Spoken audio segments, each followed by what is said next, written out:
the individuals concerned. Even those officers who've done nothing whatsoever wrong were reluctant to contribute officially to this book. As one put it, "Corruption is such a grey area inside the police. Many would say there was no smoke without fire if any officer talked openly about it." No wonder, then, that TV's Line of Duty has played such a pivotal role in helping to educate normal, law-abiding citizens about the real-life crooked officers in our midst. Such activities are now a talking point for millions of fans of the show. Some gangsters I interviewed claimed that crooked cops actually posed a bigger threat to their lives than any rival criminals. One explained, "Crooked cops tend to be cold-blooded bastards. It comes with the territory. If you cross them, they come back at you really viciously, and they've got the power of the police behind them. That means they can even put you away if you upset them. Also, bent cops can get their own gangster mates to pay you a visit. No wonder villains are not keen on grassing them up."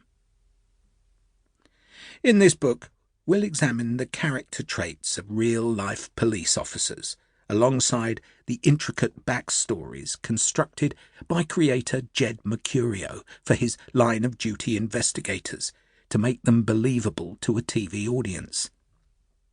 Police officers in the real world are supposed to abide by the law and operate to a set of rules that's designed to protect and serve the public.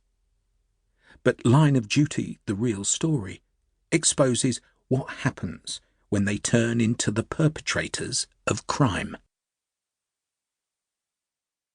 Introduction. Root of all evil. Corruption, uncountable, dishonest or illegal behaviour, especially of people in authority. The concise Oxford English Dictionary explanation should really be set in a picture frame hanging on the wall behind Line of Duty's AC-12 chief Ted Hastings' desk. It gets right to the heart of the real-life implications of the word corruption, and it sums up the tainted world you're about to enter. For thousands of years, corruption was usually hidden, spoken about in hushed tones. Today, many know all about it, but most take it for granted, even in so-called first world countries like the UK.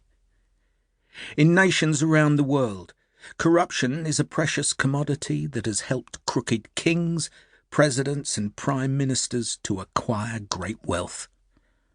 Some of these countries even encourage rampant corruption in order to retain some semblance of law and order. Ironic, but true. But there is undoubtedly a relentless and ruthless efficiency to those levels of corruption. The recipients often consider it a necessary tax rather than outright stealing. The larger the amounts of cash involved, the less surprise there is.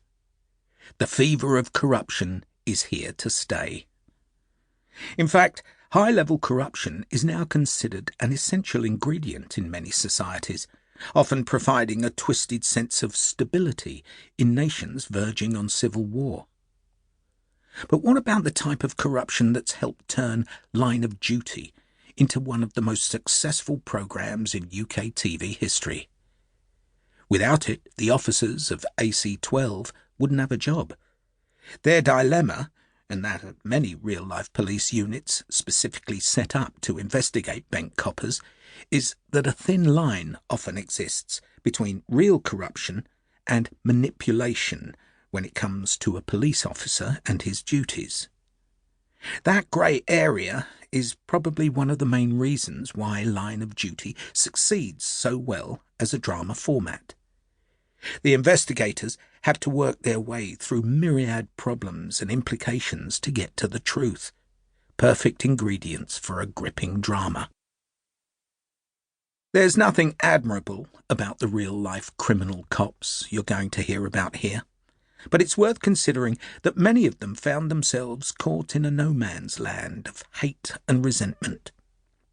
Some of them even admitted to me they always had a sneaking admiration for the professional criminals of the past.